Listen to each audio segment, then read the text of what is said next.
والخصام والشجار والخلاف.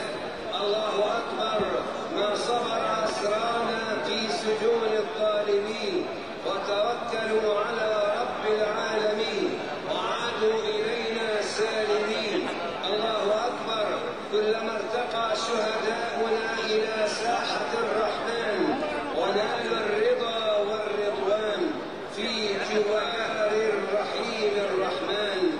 الله أكبر ما سحت الأنواء وأشرق الضياء وطلع الزكاء وعلت على الأرض السماء.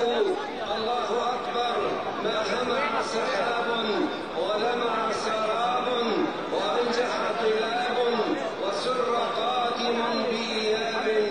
الله أكبر ما نجم نبت وأزهر وأينع غصن وأسمر وطلع فجر وأصفر وأضاء هلال وأقمر. الله أكبر على المتقاعسين الذين خذلوا المسلمين. الله